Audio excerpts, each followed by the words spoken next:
Hi hello నమస్తే social post news updates కు స్వాగతం। ఈ రోజు ఉదయం నుంచి దేశవ్యాప్తంగా ఒక సంచలనమైన న్యూస్ వేగంగా విస్తరిస్తోంది। అది ఏంటంటే బెట్టింగ్ యాప్స్। వాస్తవానికి బెట్టింగ్ యాప్స్ వల్ల విస్తరిస్తుందా, ఈడీ కేసు వల్ల ఇది బాగా ప్రజాదరణ పొందుతుందా అనేది ఒక ఇప్పుడు సందిగ్ధంగా మారుతుంది।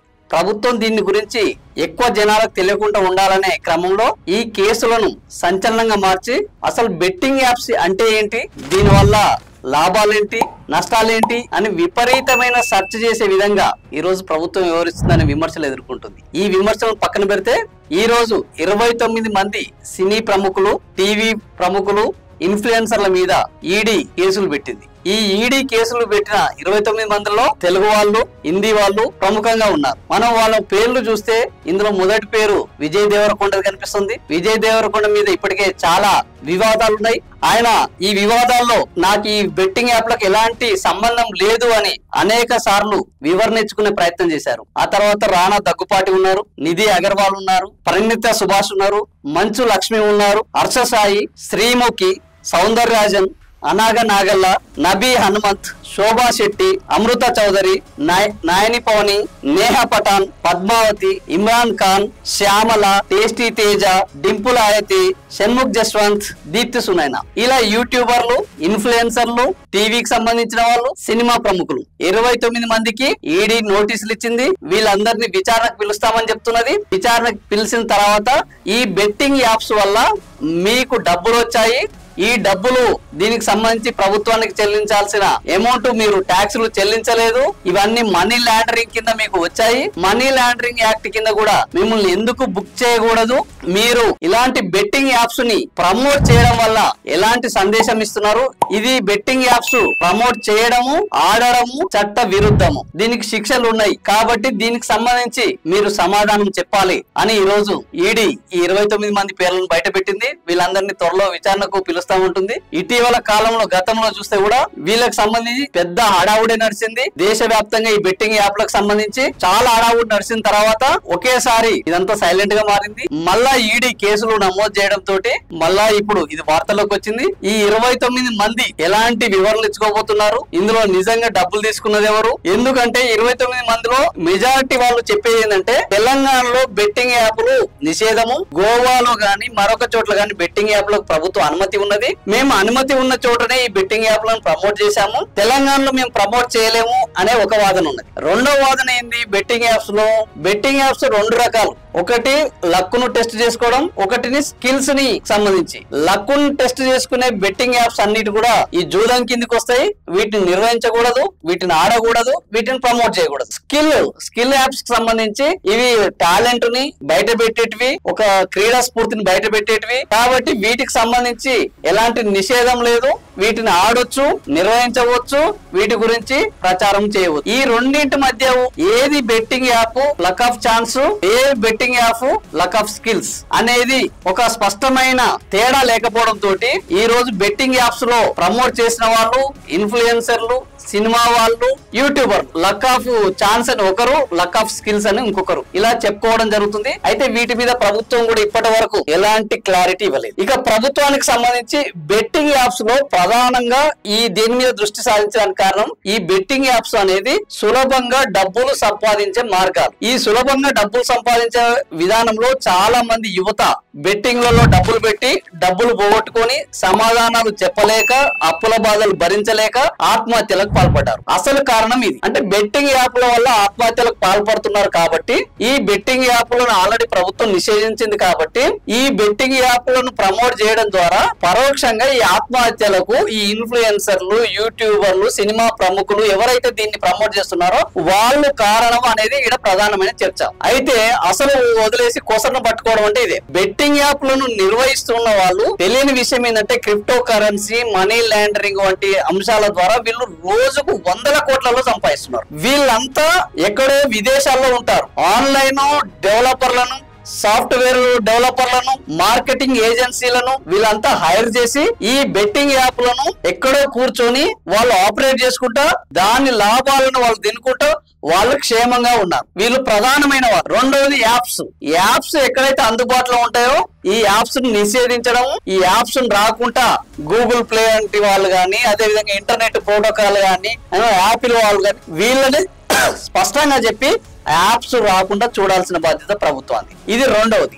మూడవది ఈ బెట్టింగ్ యాప్స్ ఆడేవాళ్ళు ఇందులో నష్టపోతున్నారు, లాభపడుతున్నారు. వీళ్ళ కోసమే ఈ యాప్స్ అన్ని ఏర్పాటు చేయడం జరిగింది. వీళ్ళ కోసమే నిర్వాహకులు ఉన్నారు.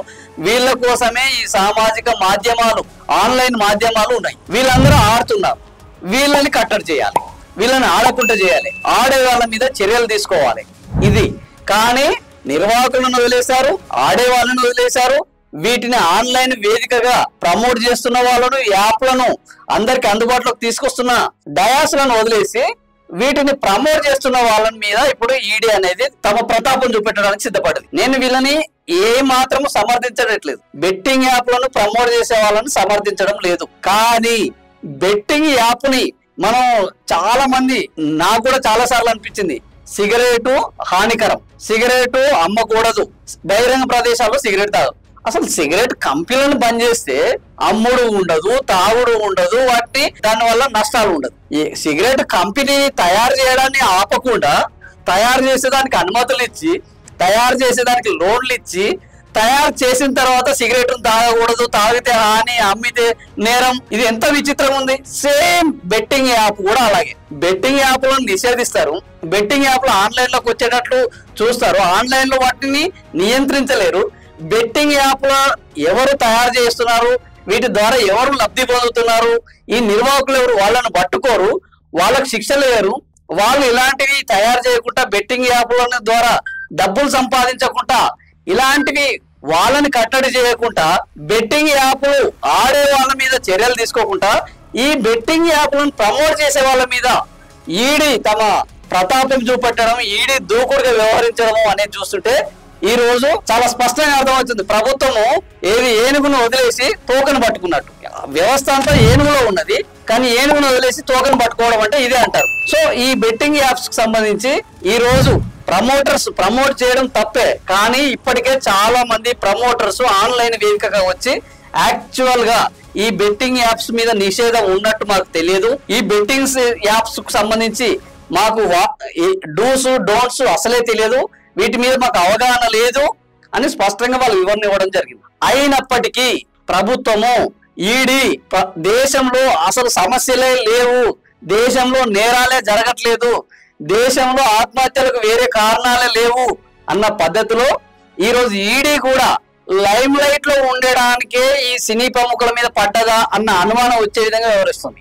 ఎందుకంటే వాస్తవానికి ఫైనాన్షియల్ కరప్షను పెద్ద వాళ్ళు ఈ దేశాన్ని ముంచి ఇంకా ఈ దేశంలోనే వైట్ కాలర్ నేరగాళ్ళుగా తిరుగుతున్నారు, యథేచ్ఛగా తిరుగుతున్నారు. కానీ వాళ్ళని వదిలేసి, రాజకీయ నేరస్తులను వదిలేసి, ఏ సినీ ప్రముఖులు కావడం వల్ల, వాళ్ళకి ఏదో రెమ్యునరేషన్ ఇవ్వడం వల్ల ఈరోజు బెట్టింగ్ యాప్లను ప్రమోట్ చేస్తున్న ఎవరైతే ఇన్ఫ్లుయెన్సర్లు, యూట్యూబర్లు, సినీ ప్రముఖుల మీద పడి ఈడీ అధికారులు, ఈడీ నిత్యం వార్తల్లో ఉండే ఒక కార్యక్రమాన్ని చేపట్టుకున్నట్లే ఉన్నది తప్ప ఇది నిజంగా చిత్తశుద్ధితోటి నేరాలను అదుపు చేయడం, ఫైనాన్షియల్ క్రైమ్లను అరికట్టడము, ఈ దేశంలో ఈ మనీ లాండరింగ్ యాక్టులు కానీ, క్రిప్టో కరెన్సీ కానీ, చట్ట విరుద్ధమైన ఫైనాన్షియల్ వ్యవహారాలను కట్టడి చేసే విధంగా ఈడీ వ్యవహారం లేదు అని అనేక విమర్శలు ఉన్నాయి. ఇవి మోడీకి అనుకూలంగా తప్ప దేశానికి ఉపయోగపడే విధంగా లేదు అని ప్రతిపక్షాలు అంటున్నాయి. కేవలము ఒక రాజకీయంగా టార్గెట్ చేస్తూ, సెలబ్రిటీలను టార్గెట్ చేస్తూ లైమ్ లైట్ లో ఉండే కార్యక్రమాలు చేయడం తప్ప నిజంగా ఫైనాన్షియల్ క్రైమ్స్ చేసి ఈ దేశ